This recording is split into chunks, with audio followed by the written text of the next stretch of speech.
following is a quick demo on how you can use maps in your sales and marketing process when targeting oil and gas companies. Right now what I'm looking at is an application from a company called Geopointe that plugs into Salesforce, and we've got the Enerlead oil and gas data in here. And I might be a sales manager or marketing manager making sure that we've got the market covered off 100%.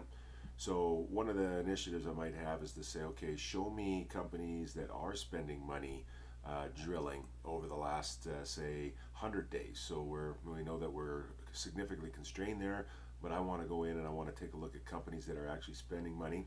Here is my control panel, and I have a pre-built report that says spud licenses. So those are people that have been drilling, and I'm asking to search the entire map, and we've got the data for Western Canada. And I went into the control panel and I just changed my equation from 300 days to 100 days, and then I can go ahead and I can search the database for that information. It's now querying it and going to draw the map for me. So here you can see I've surprisingly a lot of dots show up on the screen.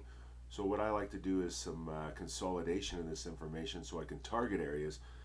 It'd be difficult as a salesperson to go out and go after all of these accounts that are operating in that area. So we've got some different analytics tool, and one is a targeting tool, a cluster markets, and I can see here the different areas that we want to target.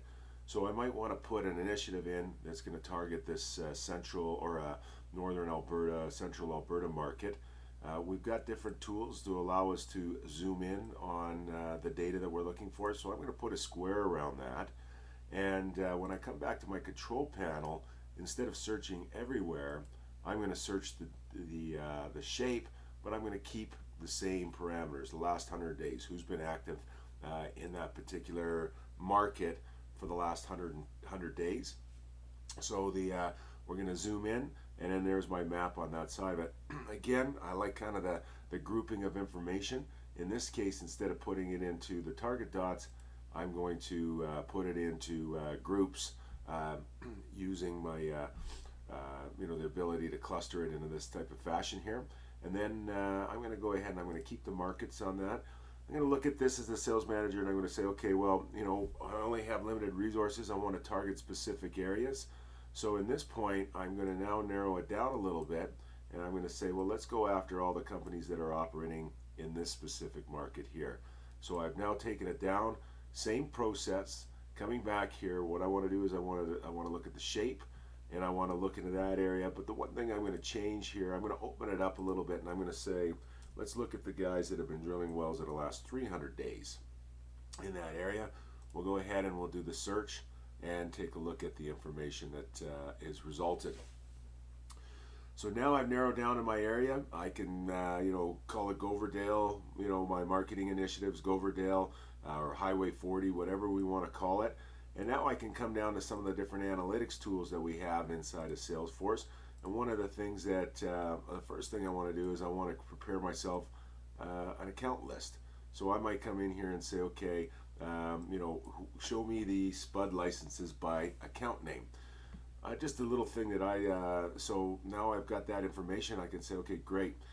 Here's my list, and I can see who's been, 7 generations has been the busiest, New Vista.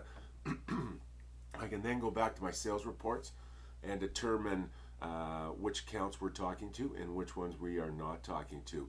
If I wanted to, I could make a quick change to the search, and I could change the color of the pins so I'd be able to see the accounts, where exactly the accounts are operating on that side of it. Other information that might be of interest to me, because I'm very much application driven, what is it that they're doing? We could come in here and we could say, well, what field is the most popular? So I could see Kakwa, Wapiti, Gold Creek. So I now have a good idea of the different markets. I can look at some business cases, experience that I have in those markets, where my equipment is, where my relationships are. I might be interested in the terminating zones. So here we can see it's a major Montney play that we're going in, and then come in here and say, well, what is the substance? And see the majority of it in this market right now is gas. All of that's going to help me in my marketing message when I go out to speak to the customers. I'm going to be able to talk the terminologies that they're looking for. One thing I might be doing is working with companies that are actually doing drilling in that area, so I could take a look at who has the largest market share from a drilling perspective, and then we can drill down and also take a look at which rigs are the busiest, and go through and take a look at the different information. So that is a quick snapshot. If I wanted to say do a Highway 40 campaign, see the people that are in there who are currently active, see what substances they're drilling for, and what areas that what terminating zones they're going for, and some of the partners they're dealing with. I might want extra information, and this is where the mapping technology really starts to shine. I can keep this, I could say, well, let's keep this information on here, but I not only want to see the people that have been drilling wells, but I can come down here to my new well licenses, and I can take a look at my filter, and I'm going to say, let's remove shell, and let's bring this down. I want to see the people that have been bringing out new well licenses in the last 120 days.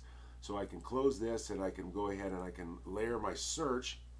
So now I've got a layered map. I'm able to come in and see the people that are drilling wells, and I'm also able to see where the new well licenses are. I can come down here. I've got my two tabs. My first tab is where the people that have been drilling in that area. The second tab that I want to take a look at are going to be the companies that have new well licenses in that area. So I can do a comparison. Some of the companies that show up on this particular list are not going to be showing up on this particular list. You can see it's much shorter on that. So these are companies that have kind of declared that they're going to do some drilling over the summer months here. We hope to see that grow. So, allows me to take a different strategy, depending, am I doing completions products, tie-ins, those types of things. Who's spudded is important to me. If I'm selling drilling services, rental services around drilling rigs, who's potentially going to drill is important to me. The last layer of data that we might want to look at to complete our map is let's take a look at the companies that have been investing in facilities. And again, I'm just going to take a look at my filter, and I'm going to say, well, let's see companies that have been putting in facilities the last 200 days in this particular area. And we'll come in and we'll do our search on our map, and it's going to plot in the facilities that are being put in into there. So now I can see my facilities, and I've worked the same process. I come in, look at my filter, say who are the account names. So I'm now doing a comparison. I want to see people that are taking a long-term view, investing in facilities that are there. I want to see the people that are drilling and see what how those two are related to each other, and then who's moving forward. Now I have all of this information, as well as the substance terminating zones. I can now put a sales campaign together. I can meet with our sales guys and say, hey, we're going to target this. Here's the companies we're doing business with. Here's potentially where we're missing business with those companies. And here's guys that we're not doing business with. Let's figure out our sales strategy to get in and grow our business in this particular geographic region. Thanks. I hope you enjoyed the demonstration.